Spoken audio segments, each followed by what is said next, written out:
To focus on Liberia. Today is Friday, the fifth day of the month of August 2022. This morning, I'm sure it's still morning hour. We're here with Chief Cyril Allen, a former chairman of the former ruling National Patriotic Party. Let me say good morning and welcome to Focus on Liberia, sir. Good morning. I'm pleased that you're here, and I'm happy that we have a listening audience out there. You're welcome. This is my private residence, and we want to welcome you. Please comment. Thank you. We are at your private resident on the road free hardware. So let's begin on this note. Who is Chief Cyril Allen? Who are you?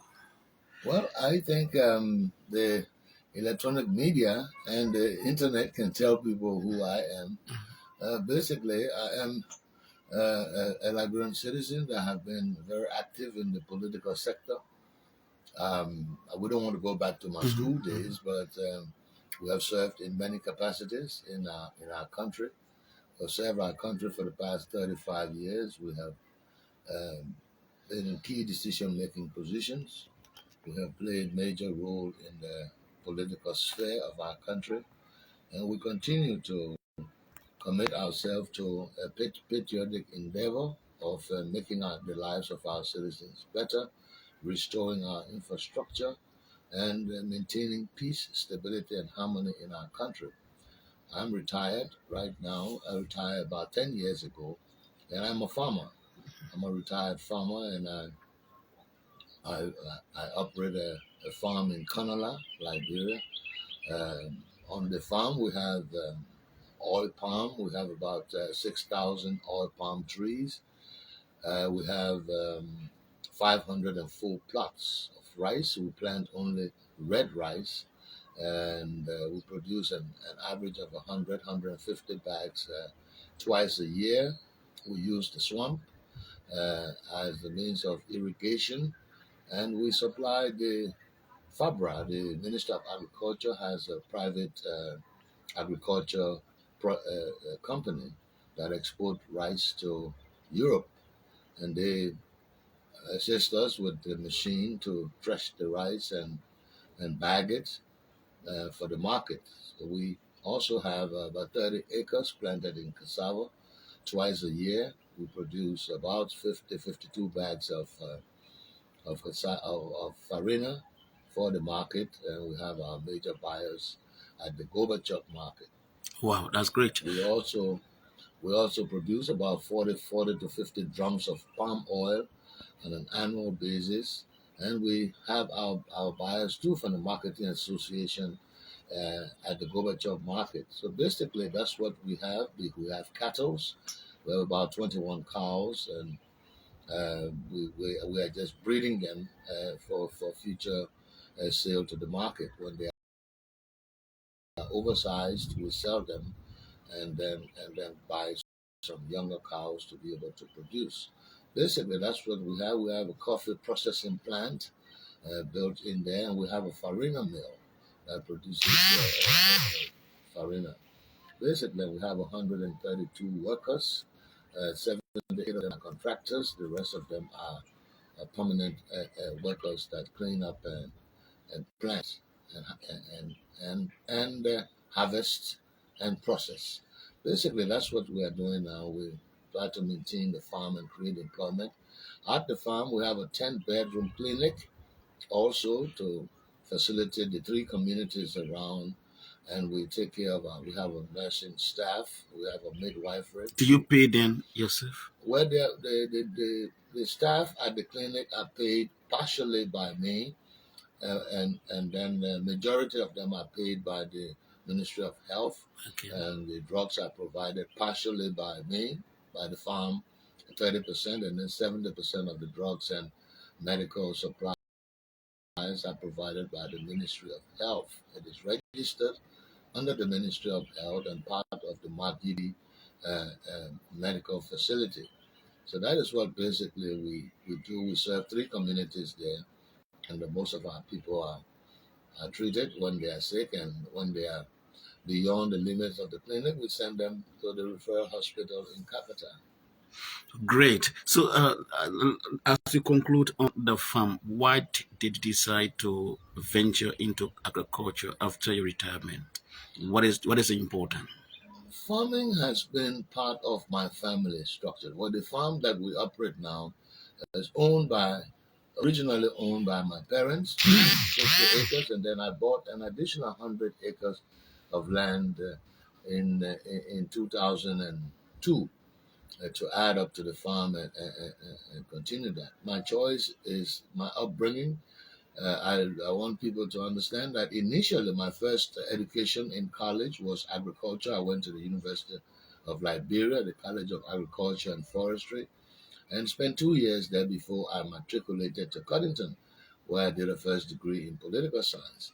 But basically, my orientation comes from my parents. We had a rubber farm who were growing up, and we had people in the community there who served my parents, who worked on the rubber farm and produced rubber that sent us to school, me and my brothers and sisters.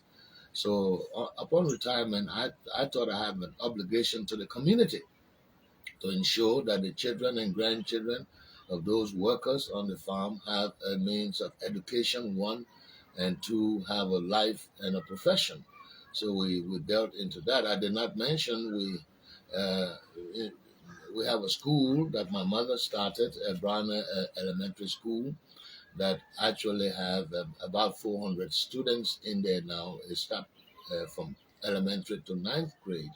So we have a responsibility also to provide for the school, assist the government in maintaining and upkeeping the school, renovating it, and providing new avenues and educational material to train the sons and grandchildren of those workers who worked on our farm. So we have a responsibility to protect their health and also to provide an education for them, and they can be forwarded to higher institutions of learning like Culinary Academy and others. Many of them have gone to Cottington College and graduated from the community, and so we try to extend that, and we have a responsibility to provide an education for them because their grandparents and great grandparents provided the opportunity for us to have an education also as they work for our parents. So that's the basic reason, and that's my passion, and that is what I've been preoccupied doing for the past 10 years. Thank you. So let's just transition to politics. You member of this current government through the coalition agreement from the NPP. Let's start on this note. What is a reading of your own government 5 years down now, a few months ago, the elections? What is a reading of your government? Well, when you say reading, I mean, my reading is very clear that a lot has been done and a lot more need to be done. We're coming from a period of 12 to 13 years of civil crisis. Most of the infrastructure, the road, the schools, the hospitals, and the water supply system, electricity, most of these things were destroyed over the period. The former administration did what they could do to restore some of the infrastructure and other things over the past 12 years. We commend them for the uphill battle that they had in trying to restore our economy. We are pleased that we have one peace and stability in our country. So my reading of the government is that we need to now get our nominees in government to perform their duties diligently. We've seen over the past 5 years, yes, we have nominated individuals to government decision making positions, but we can see that and I don't say all, most of the functionaries in government are not discharging their duties with diligence. And we, like I was saying to the party chairman, Honorable Molo, the other day, that whatever remarks we make, whenever we make them publicly, we must admonish our functionaries in government, our nominees, to be diligent in the discharge of their duties.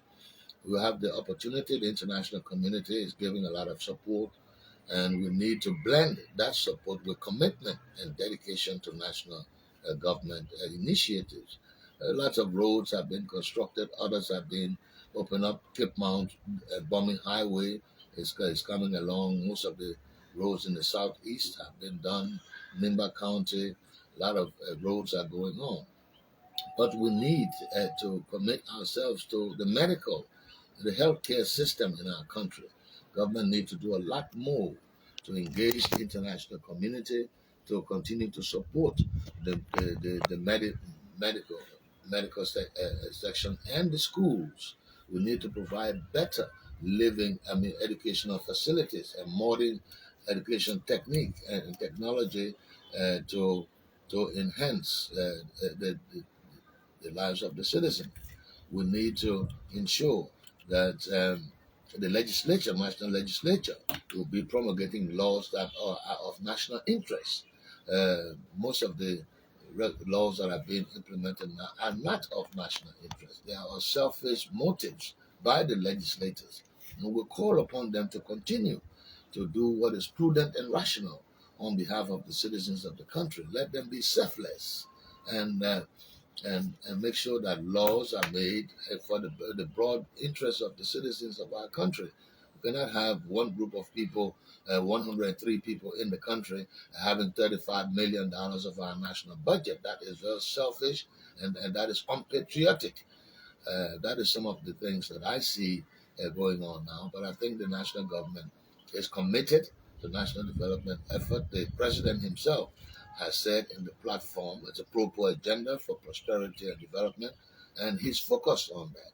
But he needs to get his functionaries in government and change if the need arises, transfer if the need arises, to ensure that there's proficiency in the discharge of the duties of our national civil servants. In the private sector, we also need to encourage people to perform very well. We need to create an enabling environment, a better enabling environment for our business people to be able to operate and be productive and strengthen our national economy. Also, an important thing is that is part of the national government platform is to mechanize agriculture. We need to mechanize agriculture. We need to mechanize gold and diamond mining in our country. It's part of the national platform that we drafted for prosperity and development. We cannot continue doing illicit mining in 2022. We must get our Eastern European partners and Western European partners to come in and bring in diamond drilling machines, gold processing plants, so that we can process our diamond and gold and put them in our central bank to strengthen our national currency. We must also endeavor to have agricultural extension programs, clear up 500, 600 acres of land in each county, bring in food processing plants, and bring in machines and technology to transform our raw material into finished and semi-finished products. That way, we create jobs, we improve skills, and with the creation of jobs and improvement of skills, we'll be able to rebuild our family structure that has been destroyed by civil crisis. We need to have the head of the homes employed professionally and have an ongoing profession so that they can be able to maintain and sustain their families and then rebuild the structure that has been lost. This is very important, and that is what I see that the national government of Liberia, whichever government, should embark upon to ensure that the lives of the people are improved by using modern technology and the creation of jobs and the processing of our raw material into finished and semi-finished products. No longer should we encourage the export of raw material to develop other economies in society. We must focus on transforming our raw materials into finished and semi-finished products. Thank you. So you made mention of the legislature. Let me ask this question: the House of Representatives recently passed amended portion of the Alien and Nationality Law, and then granting Liberian citizens who have citizens of other countries to to be able to be granted Liberian citizenship. Uh, what do you make of that? Well, I think it's long overdue. I think it's a very good step in the right direction, where you can have Liberians have an option of during our civil crisis. Liberians had the opportunity to travel abroad and to form part of other economies, and some of them are very productive, and some have been successful. We need to encourage Liberians all over the world to come home and be a part of the growth and development of our society. We were some of those who who supported that. And I think it's a brilliant idea, and it's a wonderful. It will go down in history as one of the achievements of this of the coalition government for achieving that long-awaited aspect of our national development effort that would create a better environment and encourage our Liberians to come back home and rebuild our society together with the government and the private sector. I think it's an encouraging initiative. Even though the bill is still before the Senate, to concur with the House, but portion of the law states that there are some restriction in the law where a citizen who owes a dual citizenship must renounce one before he or she is elected or vie for any elected position in the country. And also, if you hold two citizenship, you cannot be appointed as Minister of Finance, Minister of Defense, and so on. What do you look at that clause? How do you look at that clause, rather?